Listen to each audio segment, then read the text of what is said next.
તો તૈયાર તમે ધોરણ 8 ધોરણ 9 અને ધોરણ 10 આ ત્રણ જે ધોરણ ભણતા તેની અંદર તમારા જે કોઈ વિષયો હતા એ તમામ વિષયો બધા એક સરખા હતા, એટલે કે પાંચમા ધોરણથી માંડીને અત્યાર સુધી જેટલા પણ આપણે વિષયો ભણ્યા એ બધા જ વિષયો સેમ હતા, પરંતુ 10 પાસ કરી અને તમે જે 11, 12 કોમર્સ, આર્ટ્સ અને સાયન્સ ત્રણ ફેકલ્ટીમાંથી એક મસ્ત એવી ફેકલ્ટી એટલે કે કોમર્સ લેવાનું પસંદ કર્યું, એટલે એમ કહેવાય ને કે તમને બધાને ધન્યવાદ છે કે તમે એવું ફિલ્ડ પસંદ કર્યું છે. શા માટે એ જેમ જેમ આગળ જાશું તેમ તેમ હું તમને જણાવતો રહીશ, પરંતુ કોમર્સ એટલે આપણે એમ સમજીએ કે વાણિજ્ય. તમારા માટે જેટલા પણ વિષયો છે બધા જ વિષયો નવા છે, એટલે કે નામું છે, આંકડા છે, વાણિજ્ય છે, અર્થશાસ્ત્ર છે, એસપીસીસી છે, ભાષાકીય જે વિષયો છે એટલે ગુજરાતી અને અંગ્રેજી, આ વિષયો તો તમારા સેમ રહેવાના જ છે. પરંતુ હવે એક વિચાર એ થાય કે સાહેબ આ નવા નવા વિષયો છે, ખરેખર ટપ્પો પડશે કે નહીં પડે, કેવી રીતે અભ્યાસ થશે, શું થશે? પરંતુ જેમ જેમ કહેવાય ને કે આગળ વધતા જશું, જેમ જેમ અભ્યાસકીય પ્રવૃત્તિઓને ધ્યાનમાં લેતા જઈશું, તમામ વિષયોને ધ્યાનમાં લેતા જશું, તેમ તેમ ખરેખર બહુ જ મજા આવવાની છે. અને હવે તમે જો જેડવા નિઝામ સર સાથે જોડાઈ ગયા છો તો તમને એક એક બાબતો એવી મળશે કે કદાચ તમે વિચાર સુદ્ધા પણ નહીં કર્યો હોય કે આવું બધું અમને અહીંયાથી મળી શકશે. અને આફ્ટર સમ ટાઈમ એટલે કે તમે કોલેજમાં આવો છો, તમે એમકોમ માં આવો છો, એવન તમે ફ્યુચરની અંદર હવે તમે બિઝનેસમેન બનવાના છો ભાઈ. કારણ કે તમે જે કોમર્સ ફેકલ્ટી પસંદ કરી છે એની અંદર જેટલા પણ તમે સબ્જેક્ટ ભણો એ સબ્જેક્ટની અંદર, જેમ કે અત્યારે આપણે ભણીશું વાણિજ્ય વ્યવસ્થા અને સંચાલન, તો તમારે એમ સમજવાનું કે અમે કંપનીના માલિક છીએ, અથવા તમારે એવું સમજવાનું કે અમે સંસ્થા લઈને બેસા છીએ. ભલે તમે વિદ્યાર્થી જીવનમાં છો, પરંતુ એવું ફીલ કરવાનું, ફીલ અંદરથી ફીલ કરશો ને એટલે આપમેળે બધું આવડતું જશે, તમારા દિમાગના જે ચેતાતંતુઓ છે ખુલી જશે, એટલે ભણવાની જે મજા આવશે, આહા તમે વાત જ ના પૂછો. એક એક શબ્દનો આપણે વિસ્તૃત સ્વરૂપે ઉલ્લેખ કરીશું. અહીંયા ખાસ પહેલો સબ્જેક્ટની સાથે પહેલું ચેપ્ટર છે અને પહેલા લેક્ચરનો પહેલો જ વિડિયો છે, એટલે એ બાબત પણ જણાવી દઉં કે હવે તમારે આખું તમારા માઇન્ડને સંશોધનાત્મક કરી દેવું પડશે. નાના ટોપિકને બહુ વિસ્તૃત સ્વરૂપે તમારે વિચારવું પડશે. આવું તે આવું શા માટે, આવું તો આવું કેમ, કઈ રીતે, કેવી રીતે થઈ શકે, આપણે આમાં કઈ રીતે આપણું યોગદાન આપી શકીએ, તમામ બાબતોને જો તમે સમજશો ને તો તમે ધાર્યું પરિણામ સારી રીતે લાવી શકશો. હવે આપણે વાત કરીએ તો કે વાણિજ્યને આપણે વેપાર તરીકે પણ ઓળખીએ છીએ, પરંતુ એક વાત જણાવી દઉં કે વાણિજ્ય અને વેપાર આ બંને એક સિક્કાની બે બાજુ છે, અને વાણિજ્યની સહાયક જે સેવાઓ છે એ પાછી અલગ બાબતો છે. કેવી રીતે સમજાવું? વાણિજ્ય એટલે પેલા આ શબ્દ આપણે સમજી લેવા. ઘણા તો સબ્જેક્ટનું નામ જ ખબર ના હોય, વિષયનું નામ જ ખબર ના હોય, કયા વિષય ભણે છે એ સાહેબ ઈ તો કંઈક આવે છે હોય એવું કંઈ ખબર નથી. તો શું કામનું ભાઈ? જો તમે મહેનત કરવાની તમારી વૃત્તિ ન હોય તો કોમર્સ મૂકી દેજો, કારણ કે કોમર્સમાં તમારે રાત દિવસ એક કરીને મહેનત કરવી પડશે. જો તમે મહેનતની દાનત રાખતા હોય તો હજુ સમય છે, તો જ કોમર્સ રાખજો, નહીતર તો કોમર્સ ફેકલ્ટી ચેન્જ કરી અને બીજા કોઈ ફેકલ્ટીમાં વયા જાજો, કોઈ વોકેશનલ કોર્સિસમાં વયા જાજો, કોઈ એવા પ્રોફેશનલ કોર્સિસમાં વયા જાજો, જેથી કરીને 2-3 વર્ષમાં તમે પગભર થઈ શકો. આમાં પણ પગભર થઈ જ શકશો, પરંતુ આની અંદર મહેનત વધી જશે. બહુ અઘરું નથી, બહુ સહેલું છે. જેમ જેમ આગળ જાશું તેમ તેમ સમજતા જાશું. વાણિજ્ય અને વ્યાપાર. વાણિજ્ય એટલે કે આપલેની સેવાઓ, અને વેપાર એટલે કે જેમાં નફાની વૃત્તિ હોય, જેમાં નાણાંનું આપલે થતું હોય. અહીંયા માત્ર સેવાની આપલે થતી હોય. વાત કરું શરૂઆતની તો વ્યક્તિ છે એ સ્વાવલંબી હતો, પોતાની જાતે જીવન જીવતો હતો. જેમ જેમ કુટુંબ અમલમાં આવ્યું, કુટુંબ આવવા પછી સહકુટુંબ થયું, એટલે લોકોની જરૂરિયાત પણ વધતી ગઈ.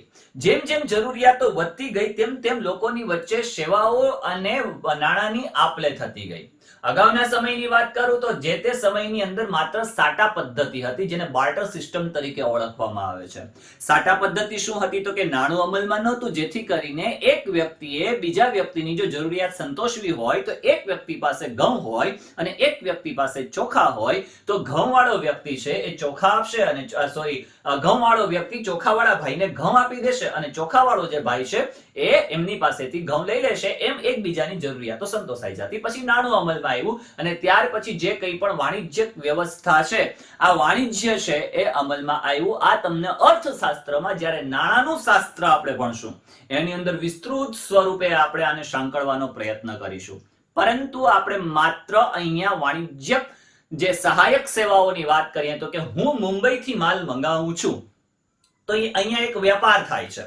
વેપારની સાથે હું બાય કાર મંગાવું છું, બાય ટ્રક માલ મંગાવું છું, તો એની સહાયક સેવાઓ કાર અથવા એની સહાયક સેવાઓ ટ્રક થશે.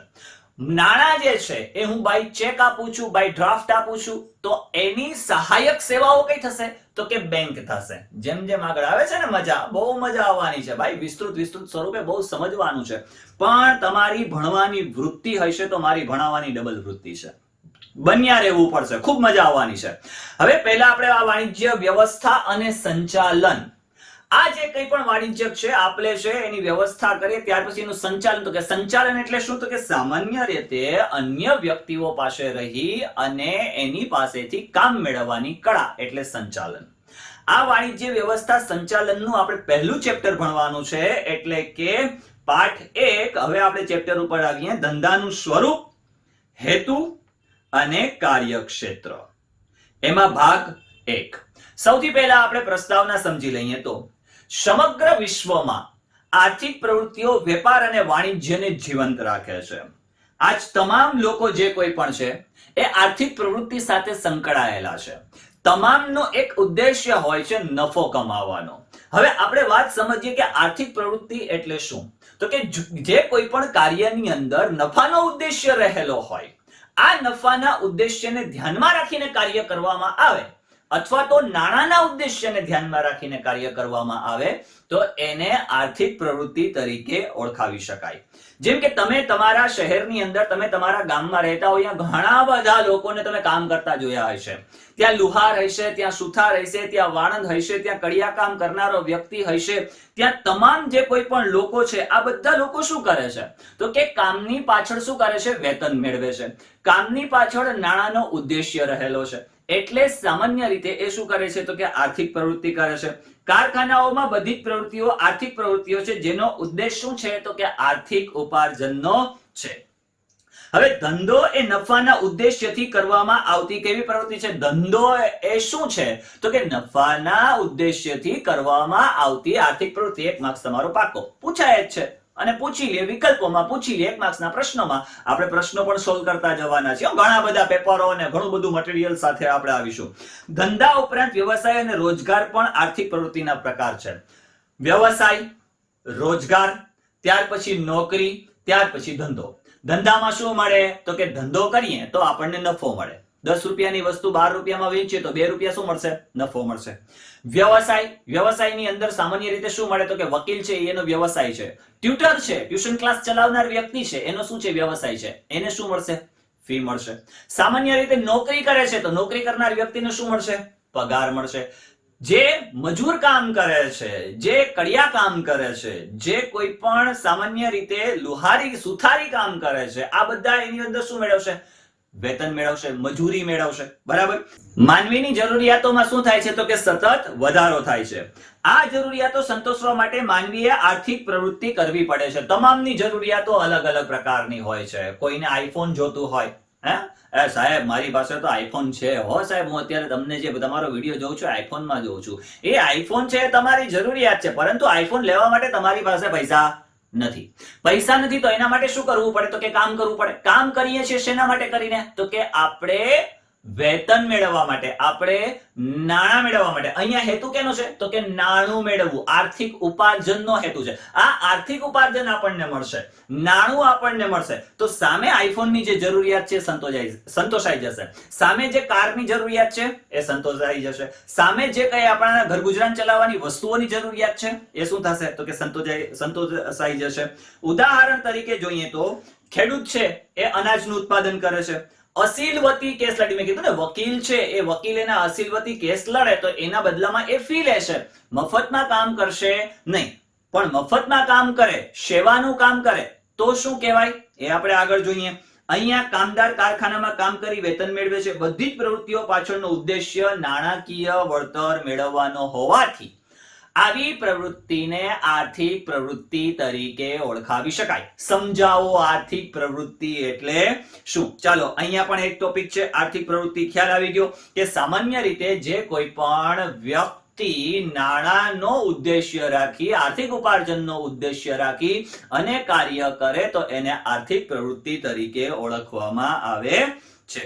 ચાલો હવે બિન આર્થિક પ્રવૃત્તિ, તો કે આર્થિક ઉપાર્જનનો ઉદ્દેશ્ય ન હોય.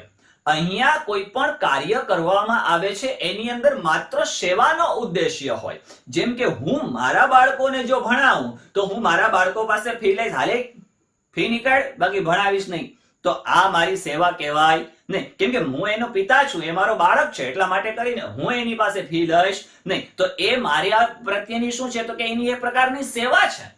સામાન્ય રીતે જો સેવાના ભાવથી કાર્ય કરવામાં આવે, તમે રસ્તાની અંદર નીકળો છો અને કૂતરાને તમે જોઈ ગયા, તમને એમ થયું લાવની ચાલને હું બિસ્કિટ નાખી દઉં. હવે તમે એને બિસ્કિટ નાખશો તો કૂતરાને પાસે માંથી 5 ના લઈને કૂતરા પાસે 10 લેશો, લાવે 10 રૂપિયા લાવ, ભાવ એમ તો ચાલે નહીં. એને શું છે, તો કે લાગણીનો એક ભાવ છે, એક દયાનો ભાવ છે. જેથી કરીને આ કઈ પ્રવૃત્તિ કહેવાય, તો કે બિન આર્થિક પ્રવૃત્તિ કહેવાય. આર્થિક પ્રવૃત્તિ અને બિન આર્થિક પ્રવૃત્તિ તફાવતના મુદ્દા ચર્ચો. તમે લખી જ શકો, 10 મુદ્દા લખી શકો, તમે ધારો એટલા મુદ્દા લખી શકો, પરંતુ કેટલું માંગ્યું છે અને કેટલું લખવાનું છે એની પણ આપણને ખબર હોવી જોઈએ. પેપર સ્ટાઇલો જોઈશું ત્યારે આપણે જોઈશું. બિન આર્થિક પ્રવૃત્તિમાં ક્યારેય પણ નાણાંનો, સામાન્ય રીતે આર્થિક ઉપાર્જનનો નાણાંનો ઉદ્દેશ્ય રહેલો હોતો નથી. જેમ કે ભૂકંપ આવે, સુનામી આવે, વાવાઝોડું આવે, પૂર આવે, પ્રલય આવે, આ કોઈ પણ એવી ગંભીર આકસ્મિક પરિસ્થિતિ ઊભી થાય, કુદરતી હોય કે માનવ સર્જિત હોય. અને અત્યારની તમને માહોલની વાત કરું તો ચારે બાજુ વરસાદી માહોલ હતો, ચારે બાજુ પાણી ભરાયા હતા. હવે આજુબાજુ વાળા છે અન્ય ગામને સહાય કરવા માટે નીકળી ગયા હતા, ઘણા બધા ફૂડ પેકેટ આપવા માટે નીકળી ગયા હતા, ઘણા બધા હોડકાઓથી એને બહાર નીકાળતા હતા. તો અહીંયા શું છે, તો કે એક ભાવના છે, એક લાગણી છે, એક પ્રેમ છે, એક સેવા છે. તો આ જે પ્રવૃત્તિ કરવામાં આવે છે, કઈ પ્રવૃત્તિ છે, તો કે સામાન્ય રીતે બિન આર્થિક પ્રવૃત્તિ છે. એમાં કોમી એકતા હોય, દેશ સેવા હોય, રાષ્ટ્ર સેવા હોય, સામાન્ય વ્યક્તિઓની સેવા હોય, પ્રેમ હોય. હા સાહેબ, પ્રેમ હોય, લાગણી હોય. આ જે કંઈ પણ હેતુથી કાર્ય કરવામાં આવે તો એને બિન આર્થિક પ્રવૃત્તિ તરીકે ઓળખવામાં આવે છે. જુઓ, પ્રેરક બળ, સમાજ સેવા, લાગણી, પ્રેમ અથવા માનવ જીવનમાં આવતું પરિવર્તન હોય. હવે આર્થિક પ્રવૃત્તિ અને બિન આર્થિક પ્રવૃત્તિ બંને આપણે સમજી ગયા, પરંતુ ધંધો એટલે શું? તો કે તમે તમારા ગામની અંદર, તમારા શહેરમાં જ્યાં ક્યાંય પણ રહો છો ત્યાં દરેક લોકો કંઈક ને કંઈક વ્યવસાય સાથે, નોકરી સાથે, ધંધા સાથે જોડાયેલા હશે. હવે ધંધો, વ્યવસાય આ બધું અલગ, રોજગારી આ બધું અલગ બાબતો છે, પરંતુ અહીંયા આપણે વાત કરીશું કોની, તો કે ધંધાની. ધંધો એટલે શું? ધંધો એટલે સામાન્ય રીતે નફાના હેતુથી કરવામાં આવતી કાયદેસરની પ્રવૃત્તિ એટલે ધંધો. પૂછવામાં આવે 1 માર્ક્સની અંદર કે ભાઈ ધંધો એટલે શું, તો કે નફાના હેતુથી કરવામાં આવતી કાયદેસરની, અહીંયા બીજો એક શબ્દ ઉમેરીશ, સતત પ્રવૃત્તિ. જેમ કે તમે તમારા વિસ્તારની અંદર એક દુકાન લગાવો છો, ત્યાં દુકાન લગાવો છો અને દુકાન લગાવો છો, એક તો તમે દુકાન લગાવી છે કેના માટે કરીને, તો કે વેચાણ, વ્યાપાર માટે કરીને. વ્યાપાર કરશો એટલે તમને સામે શું મળશે, તો કે નાણાંનો ઉદ્દેશ્ય રહેલો છે. નાણાંનો ઉદ્દેશ્ય રહેલો છે એટલે એ તમારી આર્થિક પ્રવૃત્તિ થશે. આ આર્થિક પ્રવૃત્તિ તમે કરો છો તો સામાન્ય રીતે એમાં તમે શું કરો છો, તો કે નફો કમાશો. નફો કમાશો તો તમે શું કરી રહ્યા છો, તો કે ધંધો કરી રહ્યા છો. આવ્યો છે ને મજા? બહુ મજા આવશે ભાઈ. હજુ તો આપણે શરૂઆત જ કરી છે, 3 ટોપિક ઉપાડ્યા છે. આગળ જાશું, મજા જબરદસ્ત આવવાની છે. એટલે ધંધો કહેવાશે. હવે ધંધાની અંદર સામાન્ય રીતે ખાસ એ બાબતને ધ્યાન રાખવાનું છે કે ખરેખર આ ધંધો જે શબ્દ છે એ ક્યાંથી આવ્યો. ધંધો એટલે બિઝી, જે અંગ્રેજી શબ્દ છે. બિઝી એટલે શું, તો કે વ્યસ્ત રહેવું. તમને કોઈ તમારો મિત્ર ફોન કરે, મિત્રી તમને ફોન કરે, ક્યાં છો? હું હમણાં બિઝી છું, વ્યસ્ત છું. આ બિઝી એટલે કે સતત વ્યસ્ત રહેવું. તમે ધંધો કરો છો, પરંતુ તમે સવારના 8 વાગ્યે દુકાન ખોલી, 10 વાગ્યે બંધ કરીને ઘરે આવી ગયા. રાત્રે 8 વાગ્યે ખોલી, ફરી પાછી 10 વાગ્યે દુકાન બંધ કરીને ઘરે આવી ગયા. તો તમે ત્યાં સતત વ્યસ્ત રહેતા નથી. સતત વ્યસ્ત નથી રહેતા, એથી કરીને તમે ધંધો સારી રીતે કરી શકશો નહીં, તમે સારી રીતે નફો કમાઈ શકશો નહીં, તમારી જે જરૂરિયાત છે જરૂરિયાતને સારી રીતે સંતોષી શકશો નહીં. એટલા માટે કરી અને તમારે નફાના હેતુથી કરવામાં આવતી કેવી પ્રવૃત્તિ છે? સતત પ્રવૃત્તિ છે. તમારે સતત કાર્ય કરતા રહેવું પડે. અહીંયા જુઓ, સતત પ્રવૃત્તિમય હોવું તેવો થાય છે. નફો અને સંપત્તિ મેળવવાના હેતુથી ધંધો કરવામાં આવે છે. આપણે ધંધો કરીએ એટલે ઘણા બધા ખ્વાબ છે. હું આઈફોન લઈશ, હું KTM લઈશ, હું BMW લઈશ, હું ઓડી લઈશ, આવી જશે એમને એમ સપનામાં? નથી આવવાની. એના માટે શું કરવું પડશે? તો કે મહેનત કરવી પડશે. અને અત્યારે જે તમે કરી રહ્યા છો એ શું છે? મહેનત છે. તમે રોકાણ કરી રહ્યા છો. તાલીમ, બઢતી, બદલી આ બધું આવશે ને એમાં હું આ બાબતોને સમજાવીશ. શું કરી રહ્યા છો અત્યારે તમે? તો કે મહેનત કરી રહ્યા છો. તમે તમારા સમયનું રોકાણ કરી રહ્યા છો. તમે તમારી બુદ્ધિનું રોકાણ કરી રહ્યા છો. જ્યારે 5 વર્ષ પછી આફ્ટર 5 years જ્યારે તમારી બુદ્ધિનું પ્રદર્શન કરશો ને ત્યારે આ બધું ખરીદી સરળ રીતે શકાશે. હવે ધંધાનો ખ્યાલ નફાના હેતુ સાથે જોડાયેલો છે. ધંધામાં કોઈક વાર ખોટ જાય, ઘણી વખતે એવું જ ન હોય કે નફો જ થાય. 3 શબ્દ જોડાયેલા છે. ખાસ ધ્યાન આપજો. અહીંયા શરૂઆત છે એટલે સમજાવતો ચાલુ છું. પહેલા આપણે શું જોઈએ તો કે ભાઈ હું ધંધો કરીશ એટલે મને મળશે પ્રોફિટ. આ પ્રોફિટની આ પહેલા આપણે સૌથી પહેલા લેવું પડશે શું? તો કે રિસ્ક, સાહસ કરવું પડે. સાહસ કરો એટલે નક્કી ન હોય કે પ્રોફિટ જ થાય, એના માટે તમારે લોસ પણ જાય એટલે કે ખોટ પણ જાય. એક પ્રોફિટની અંદર 3 શબ્દ સમાયેલા છે: રિસ્ક, લોસ એન્ડ પ્રોફિટ. સૌથી પહેલા સાહસ કરવો પડે. કદમ તો રાખો, કદમ જ રાખ્યો નથી આપણે અને એમ કહીએ છીએ કે ઓહો અહીંયા તો બહુ ગૂંચવાણો છે. એક વખત કદમ તો રાખો, પછી જુઓ કેટલું મોટું વિશાળ માર્કેટ છે. ધારશો એ કરી શકશો. તમે કંપનીના માલિક છો, તમે બિઝનેસમેન છો. હજુ તો આપણે ધંધાનો ટોપિક છે, હજુ તો ઘણા બધા ટોપિકો બાકી છે. એટલે ધંધાની ટૂંકી પણ સચોટ વ્યાખ્યા નીચે પ્રમાણે જે અગાઉ મેં કીધી તે કે ધંધો એટલે નફાના હેતુથી કરવામાં આવતી કોઈ પણ કાયદેસરની આર્થિક પ્રવૃત્તિ એટલે શું થશે? તો કે ધંધો. ચાલો મિત્રો, આજનો વિડીયો કેવો લાગ્યો ફટાફટ કમેન્ટ કરો. તમારા જેટલા પણ મિત્ર વર્તુળ છે બધાને શેર કરી દો. એટલે આપણે મસ્ત ટોપિક સાથે ઘણા બધા વિડીયોઝની સાથે તમારી સમક્ષ રજૂ થવાનું છે. માત્ર અત્યારે તમારે 10,000 સુધી બૂમ કરવાનું છે. કેટલા હજાર સુધી? 10,000 સુધી. 10,000 સબસ્ક્રાઇબર આપણા ફટાફટ થઈ જાય પછી જુઓ મુજા ગુજરાતમાં કેવો ડંકો વગાડીએ છીએ. તમને આમ પૂછશે કે તમે આવું બધું ભણો છો ક્યાંથી? તો કે જેઠવા નિઝામ સર પાસેથી, જ્યુપિટર એજ્યુકેશન એકેડમી ચેનલમાંથી. ચાલો તો મળીએ છીએ. ફટાફટ ભણવામાં લાગી જાઓ. નેક્સ્ટ વિડીયોમાં